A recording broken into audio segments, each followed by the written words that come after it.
Hello everyone, welcome back to agriculture political. बहुत बहुत स्वागत है आपका। उम्मीद करती हूँ आप सब अच्छे होंगे। तो बढ़ते हैं आज के वीडियो की ओर।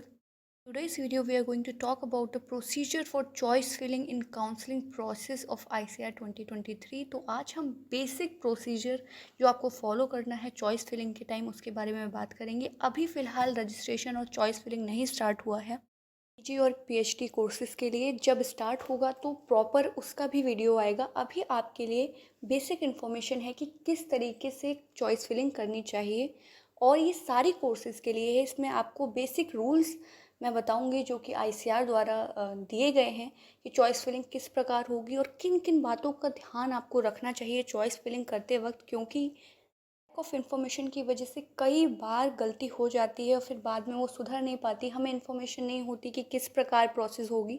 तो उन सारी चीज़ों को और बेसिक रूल्स को हम समझेंगे। सारे रूल्स उन सभी स्टूडेंट्स के लिए हैं जो कि आईसीआर के थ्रू काउंसलिंग कराना चाहते हैं, चाहे वो यूजी हो, पीजी हो, पीएचडी हो, किसी भी सब्जेक्ट ग्रुप से उन्होंने एग्ज़ाम दिया हो। तो आप सभी ध्यान से देखिए और समझिए कि कैसे सारी चीज़ें होती हैं। पहली चीज़, काउंसलिंग सिर्फ वही स्टूडेंट करा सकते हैं जिन्हें आईसीआर द्वारा एलिजिबल घोषित किया गया है। यानी कि जो आपका रैंक कार्ड आया है उसमें साफ साफ लिखा होगा कि आप काउंसलिंग करा सकते हैं या नहीं। जिनके मार्क्स बहुत ही ज़्यादा कम हैं या नेगेटिव में हैं, वो काउंसलिंग नहीं करा सकते हैं। तो दूसरी चीज़ आती है कि चॉइस फिलिंग कर रहे होंगे तो सिर्फ वही कोर्सेज आपको दिखेंगे डिफरेंट यूनिवर्सिटीज़ के जो उन यूनिवर्सिटीज़ में एक्रीडेटेड होंगे। मतलब सारी यूनिवर्सिटीज़ आपको नहीं दिखेंगी। जो जो एक्रीडेटेड यूनिवर्सिटी होंगी, मान लीजिए आप एंटो से एग्ज़ाम दे रहे हैं, एंटोमोलॉजी सब्जेक्ट ग्रुप से एग्ज़ाम दे रहे हैं, तो जिन जिन यूनिवर्सिटी में वो एक्रीडेटेड होगा वही आपको डिस्प्ले होंगी। उसके बाद जो थर्ड पॉइंट है उसमें आप देख सकते हैं कि आप यूनिवर्सिटी और सब्जेक्ट सेलेक्ट कर सकते हैं, और आईसीआर भी अपनी तरफ से कहता है कि आप maximum number of choice filling करें, ताकि अगर आपके रैंक वाइज आपकी जो चॉइस फिलिंग है वो आपको नहीं मिल रही है तो दूसरी आपको मिल सके। तो maximum number of choice filling करनी चाहिए आपको। चॉइस फिलिंग का पोर्टल आपके सामने खुल जाएगा, तब आपको जो चूज़ करने होंगे यूनिवर्सिटी और सब्जेक्ट्स, तो आप उनको मॉडिफाई कर सकते हैं। मतलब अपने अकॉर्डिंग आपने जैसे चूज़ किया और आपको लगता है कि नहीं ये सही नहीं है, तो आप उस पर कुछ भी ऐड कर सकते हैं, मॉडिफाई कर सकते हैं, डिलीट कर सकते हैं।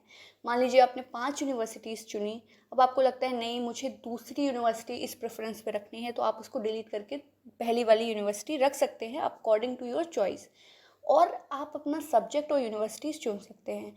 एंड व्हेन आई से सब्जेक्ट और यूनिवर्सिटीज़ चुन सकते हैं, तो इसका मतलब ये नहीं है कि आपने एंटोमोलॉजी सब्जेक्ट ग्रुप से एग्ज़ाम दिया है और आप एग्रो फॉरेस्ट्री चुन सकते हैं। नहीं नहीं, एंटोमोलॉजी में जितने भी सब्जेक्ट ग्रुप होते हैं, लाइक एंटोमोलॉजी, नेमेटोलॉजी, आपका सेरिकल्चर, तो इनमें आप चूज़ कर सकते हैं कि आपको कौन सा सब्जेक्ट ग्रुप किस यूनिवर्सिटी में चाहिए प्रेफरेंस वाइज।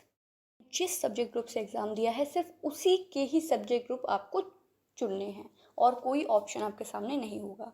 नेक्स्ट पॉइंट है कि जो चॉइस फिलिंग है वो आपको पहले करनी पड़ेगी कि ये यूनिवर्सिटी लेनी है। उसके बाद सेव चॉइस बहुत ज़रूरी है करना, ताकि सारी चॉइसेस आपकी सेव हो जाए। सिक्स पॉइंट में ये कहा गया है कि आपको जो चॉइसेस आपने की हैं उन्हें लास्ट डे तक आप उन्हें चेंज कर सकते हैं, जब तक उसका लास्ट डे नहीं आता। और लास्ट डे वो जो चॉइसेस हैं वो अपने आप लॉक हो जाएंगी।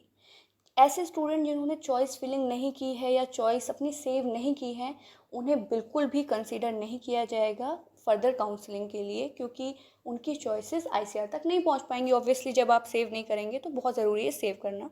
जो आप चॉइस फिलिंग करें, चॉइस लॉक करने के बाद उसका प्रिंट आउट अवश्य ले लें, ताकि आपके पास एज अ प्रूफ रहे। और आईसीआर भी कहता है जो आप चॉइस सेव कर रहे हैं उसे एक बार अपने मेंटोर वगैरह को दिखा लीजिए, चेक कर लीजिए, फिर चॉइस लॉक करिए। आपके पास लास्ट डे तक का समय रहता है चॉइस लॉक करने के लिए।